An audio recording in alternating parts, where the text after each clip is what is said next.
Khrouchtchev a ordonné à un sous-marin qui se trouvait non loin de Cuba d'appuyer sur le bouton nucléaire pour torpiller un porte-avions américain. Et il y a 3 officiers soviétiques qui devaient donner leur accord. 2 ont donné leur accord, un seul a refusé, Vassili Arkhipov. Et Vassili Arkhipov est devenu un héros soviétique ensuite, mais c'est grâce à lui qu'on a évité la Troisième Guerre mondiale. Est-ce qu'on en est là, honnêtement, aujourd'hui, selon vous? Est-ce qu'on en est à ce que quelqu'un appuie ou n'appuie pas sur le bouton?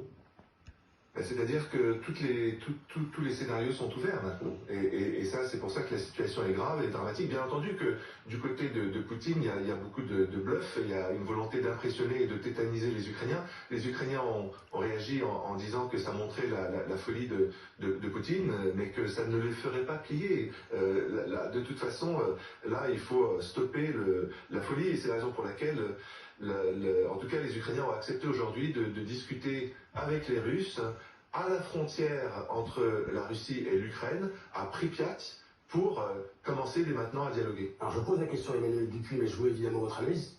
Qu'est-ce qui peut jouer dans ces négociations? Pas d'ordre du jour a priori, donc chaque partie va arriver avec ce qu'elle a à dire. En tout cas, Volodymyr Zelensky a été très clair, il l'a rappelé lors d'une déclaration dont il a l'habitude, il ne vient pas pour déposer les armes, il ne vient pas pour donner sa reddition. Ça, je crois que c'est un élément très important. Peut-être a-t-il le souvenir que lors d'une précédente négociation entre l'Arménie et l'Azerbaïdjan, Nikol Pachinian, le Premier ministre, était revenu ensuite à Tbilissi et avait été un petit peu vilipendé pour avoir trop rapidement abandonné le combat contre l'Azerbaïdjan, donc autour du Karabakh. Je pense que Volodymyr Zelensky est ferme dans sa décision de voir ce que la Russie veut proposer. Vous avez raison, la Russie n'a rien proposé, si ce n'est cette déclaration qui vise à montrer à la population mondiale qu'il est prêt à franchir un autre palier, peut-être d'ailleurs pour éviter qu'on ne parle trop de l'enlisement, avec beaucoup de guillemets, qui est en train de se produire dans les rues de Kharkiv et dans les rues de Kiev. Et comme le disait Pavel Grachev, ancien ministre de la Défense par rapport à la Tchétchénie, on prendrait en 2 heures Grozny avec un régiment de parachutistes. Et quelques années plus tard, il est venu rappeler que l'Afghanistan était une bagatelle par rapport à la Tchétchénie. On est peut-être dans cette configuration où les premières images des morts, les premières images que nous montrons tous, que vous montrez, de véhicules MRAP, véhicules blindés russes éventrés par des systèmes antimissiles fournis par l'Occident, montrent à quel point le président Poutine veut sans doute porter l'attention là où il n'a pas besoin de montrer que ses troupes sont en train de ne pas accomplir le plan, donc cette campagne Blitzkrieg dont il voulait qui lui aurait permis effectivement de confirmer que c'était bien une opération de démilitarisation et non pas une opération d'invasion comme c'est le cas.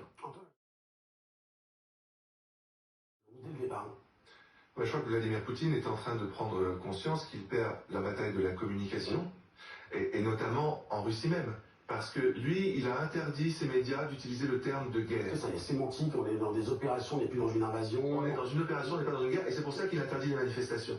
Mais les médias fonctionnent, et le terme de guerre est bien entendu le hashtag le plus répandu en Russie. Niet vojne, ça veut dire pas de guerre, et c'est ce que diffusent tous les intellectuels. Donc il voit qu'il perd la bataille sur le plan, de la communication. Il voit qu'il perd la bataille sur le plan diplomatique également, que le monde entier est en train de se liguer contre lui. Il voit qu'il perd la bataille aussi sur un plan économique, en matière de sanctions financières. Donc voilà, c'est sa dernière arme.